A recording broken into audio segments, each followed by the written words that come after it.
10 minutes left in the fourth quarter. You need balls of steel to go for it here.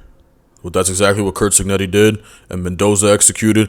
Shout out to Indiana Hoosiers, man. Let's watch this sequence.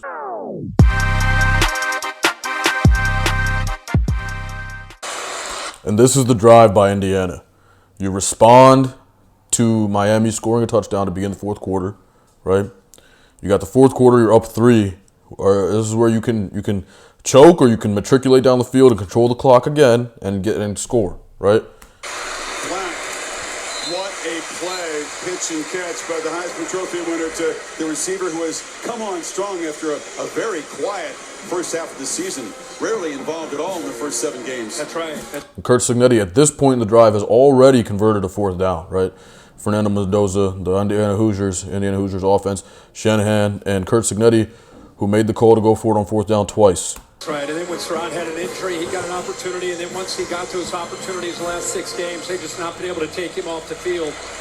And he is a massive weapon at 6'4", has such great length, and the fastest player on the Indiana roster, over 22 miles an hour. Made his name on special teams.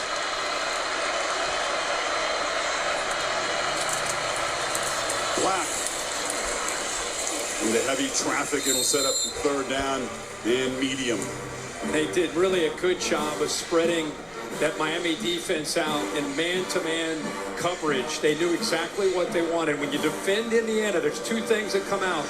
Slot fade and the back shoulder. Those are the 2 things you know are coming. You just don't know when they're coming. You practice them all week with good eyes. And then on the most pivotal play of the game, they convert on fourth down on the back shoulder. Another really pivotal play, though, Curt. Miami forces a field goal attempt. It's a 1-score game. Indiana punches it in. Huge. Double digits again. Mendoza. Across the middle. Too high. Trying to find ease. And this is the biggest call of the season. It's 4th and 5 now. What are you going to do, right? I was saying go for it, but I would have. It's just justifiable to take the points as well. But right as I said go for it, I was sitting here with my girl and my dog watching the game. And right as I was saying go for it, they started to trot the offense back out there. And I was like, yes, let's go. Let's fucking go, man. It's exciting. It's football. It's a national championship. But, hey, this is a gutsy-ass call by the coach to go for it right here. And 9.5 minutes left. Everybody's on your ass if you don't get it. You know? It was O'Connor in coverage, and Miami will apparently force a field goal attempt here. Yeah, in college football, when you see man-to-man and you got a corner you think you can attack, and this right now, they're going after O'Connor. There's a little bit of action there. O'Connor uses a lot of hands. He's a good DB, though, but he does use a lot of hands. I've seen it. I watched the Ole Miss game. He uses a lot of hands. 24. They've gotten him a few times. Could have been for a holding call.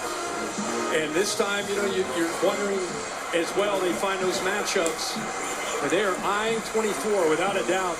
No, they're going to use another timeout. Yeah, they waited a long time. I was thinking, wait a second. Is he going to go for this? Man, this man is cold, bro. You know how many football games this guy has coached?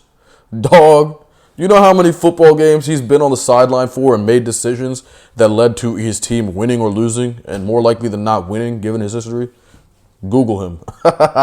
No, but seriously, though, like, you gotta like, just looking at his background, dude, he has coached hella football games. OD football games, like a lot. Respect that. Like, think about how many times he's probably been in this situation.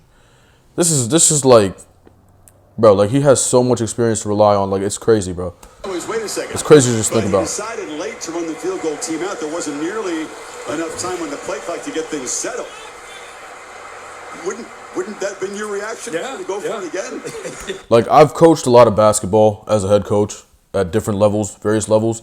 And on my soul, when I'm coaching, bro, at the end of the game, it's like, I'm clutch as a motherfucker. I'm telling you. I be in there like, yo, like, I'm about to really embarrass these fools. Like, I'm about to do some shit they've never seen before. I'm about to do this. This shit's going to work perfectly. I know my guy. He got this. He can do this well. We're doing this. Boom. And it works. And, like, we win a lot of games, right? Doing that for me. And, dog, like, so I know football. And I know what coaching, bro. I know what coaching is and what goes into it. You just got to feel the game, feel the moment, and make a decision, man. And let your nuts hang. And that's this guy, man. This fucking guy, Curt Cignetti. Holy shit. Is this a big fucking call or what? National championship. Biggest call of his life. Biggest call of his life right here. Now, at the same time, he's been, it's not that much of a bigger call than probably other calls he's made because he's been doing this for so long. But this is a big call. There's no way he's going to.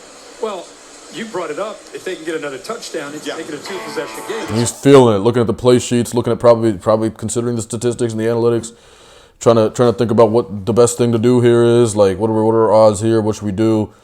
Who do we have? Let's look at their personnel. Probably thinking about all types of stuff in that moment. It's worth thinking about. So here's some Davis, 50. missed field goal with Fletcher touchdown. Canes are finally on the board. We had a block. That was a huge play. We didn't watch that during this reaction, but huge play. Tomorrow, Jones jumps on. They go back up by 10. The Canes respond, cut it to 3 with another Fletcher touchdown. And now we got Indiana converting on a 4th down to keep this drive alive. And now Cignetti talking about it. Looks like he has determined that they're going to go for this. And I think that what's at stake and the potential of going up by 2 possessions, maybe too much to pass up.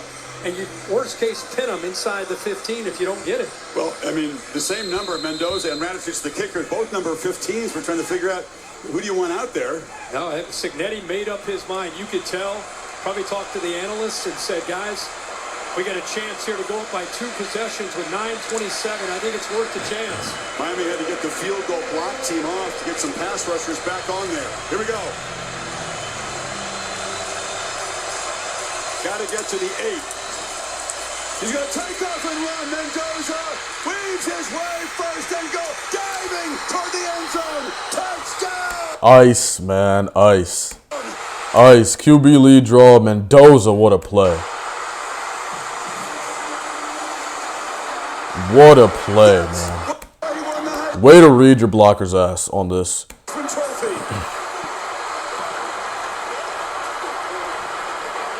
And you see that y'all got? Take away half of it and hold that. Yeah, I cracked myself up. Man, fuck you. Oh man, I don't know if these qualify as dad jokes or what. I'm not a dad, but I think I'm getting old. I'm getting a little out of touch. I thought that shit was funny. Dude. What a call. Killing him. What a call by Curt Cignetti. That is just, and the offensive coordinator, Mike Shanahan. Quarterback draw. He definitely breaks the... It is Mike Shanahan, indeed. The offensive coordinator. Wow, man. Wow. Playing, holds on to the football for a touchdown. What an individual effort, as you said, Chris, by the Heisman Trophy winner.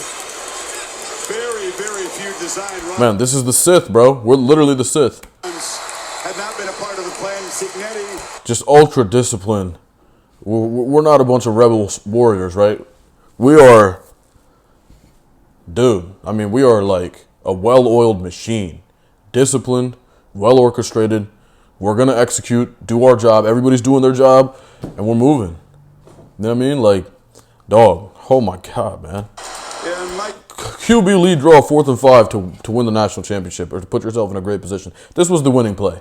If I had to pick one play in this game to be the winning play, this is the winning play. This is the game-winning play right here. Shanahan dial it up on 4th and 5. A 4th down touchdown. Indiana back up 10. Unreal. Follows his The blocker. decision. Look at him follow his blocker.